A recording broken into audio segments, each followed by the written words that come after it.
तपाईको पहिला भन्दा क्रेज किन यति धेरै घट्यो? हैन, एकदम बढेको छ, एकदम पहिला बढेको छ, तपाईलाई हेर्न मान्छे आउँथ्यो, अहिले एकदम तपाई बढेको छ। व्यवस्था गरिसके, एकदम बढेको छ। कुनै चलपल हुँदैन तपाई आउँदाखेरि। एकदम बढेको छ, कहाँ बढेको छ? कस्तो एकदम तपाईलाई साथ बढेको छ, दिएर? सरकारी एकदम साथ बढेको, दिएर? एकदम जनता बढेको छ, तपाईको साथमा छ? एकदम। अनि नभएर हुन्छ? समाजलाई विखण्डन गर्नुभयो, स्वतन्त्र समाजलाई कहाँ विखण्डन गरे? समाजमा तपाईले तपाईलाई भनौँ, अनुशासन हाम्रो धरती, हाम्रो आकाश, हाम्रै परिवेश, श्रम गरौँ सबै मिलेर बनाऊ यो देश भन्ने गीतको रचनाकार को? त्यो त राष्ट्रिय गीत हो हैन? त्यसको रचनाकार म होइन?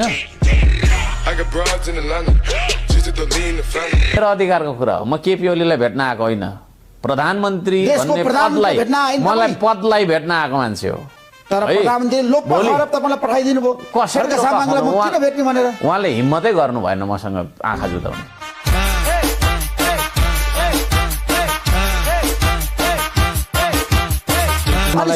भित्र हितोगारी बोकेर जान पाइन्छ?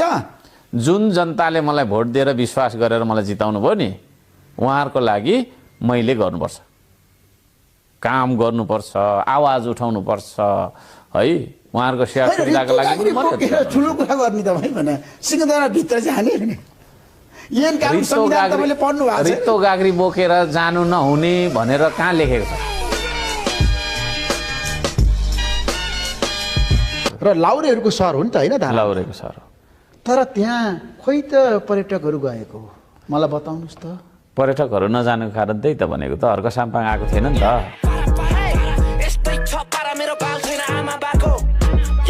कसलाई भेट्न आउनु भयो ठ्याक्कै भन्नु? खानेपानी मन्त्री, अर्थमन्त्री र प्रधानमन्त्री। अर्थमन्त्रीलाई भेट्नुभयो? भेटेँ मैले। अर्थमन्त्रीले के भन्नुभयो? विष्णु पौडेलले हुन्छ गर्छौँ भन्नुभयो। बजेट दिनुहुन्छ अरे तपाईँलाई? दिन्छु भन्नुभयो। 5 अर्ब रुपियाँ माग्नु भएको छ होइन? मैले होइन, पब्लिकले मागेको, पब्लिकै पैसा हो फेरि, उहाँको पनि होइन।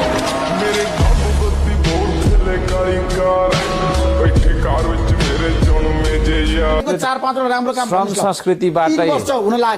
संस्कृतिबाटै सुन्नु श्रम संस्कृतिबाटै श्रमदान गरेर मात्रै वर्ल्ड रेकर्ड राख्ने जनप्रतिनिधि हो म। नेपालमा कोही छ? चमत्कार भएको छ धरानमा? चमत्कार त हुँदैन, जस काम चाहिँ भइराखेको छ। मेयर साहबको काम भनेको चाहिँ के हो राम्रोसँग थाहा छ नि तपाईँलाई? थाहा छ, मलाई थाहा नभएर कसलाई थाहा हुन्छ त?